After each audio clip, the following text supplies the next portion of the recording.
Well, you've clicked on the link. Obviously, you got some kind of pressure vessel that you need to test. Coolant system would obviously be the common one.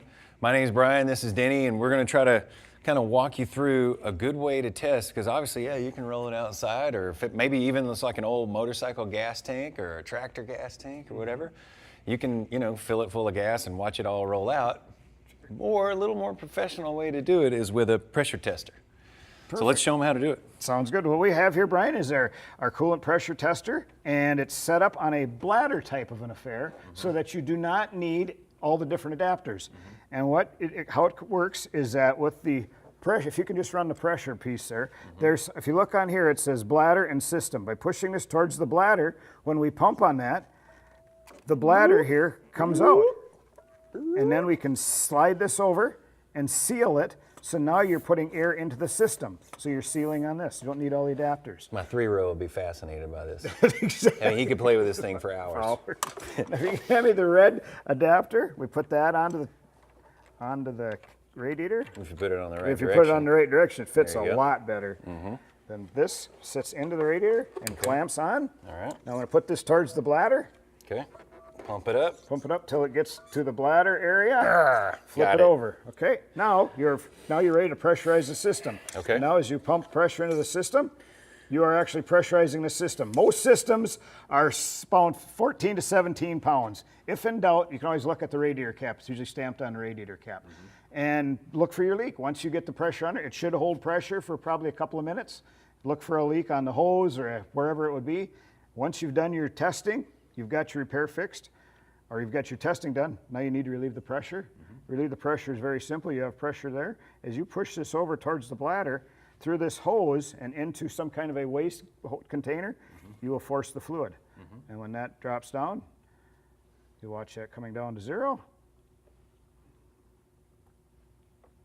And once that's down to 0, you can remove the system. Now I'm gonna test and watch. So how do you know where the leak is?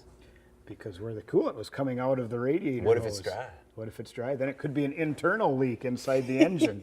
No. I mean, like, if the system was dry. If the system, well, then you'd have to put antifreeze or coolant back into it to put some fluid in, or what about maybe like a stethoscope? Stethoscope would work fantastic. Listen around for a little going on in there.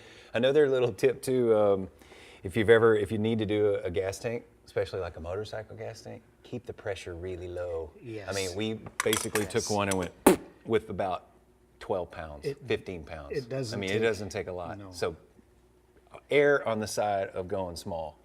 Exactly. All right, so while we're here, we got a few other cool tools. Yeah. This is really just to make you go, oh my gosh, that's so cool, I need one. Yeah, so with this, Brian, we have coolant release tools for a lot of your radiator hoses, vacuum hoses have a clamp on them that's a spring type clamp. Now I see on this car we use a lot of tools that use the old worm style, but here's an example of one of the hoses that has a spring type clamp. That goes on a spring type clamp. As you compress it, you can slide that clamp down off of the hose. Oh yeah. There you go. Isn't there a little lock on this one too? It locks when you clamp it. There you go. There you go. It's automatically locked. See, Automatic I'm trying lock. to run the lock and it's already automatic. That one works. And there's different styles. Like this one here is very easy to get at, so you should use a straight on one. Dude, this is the one I like. I've used this one before. These are so cool. Because as you can get into like in a firewall or up against a tight area that you need to get a hose. Let me get over in here. There you go. And it still has the locking mechanism like we were talking about. I love these kind. These are so awesome. Anytime you pull one of this type out, someone's always in the shop who's in amazement. You know what I mean? They're like, man, that guy's got everything. And then also here's a hook tool that once you get this clamp off of your vacuum hose or radiator hose, even with this screw style clamp, that hose likes to get mainly growing to the component, so it adheres really strong.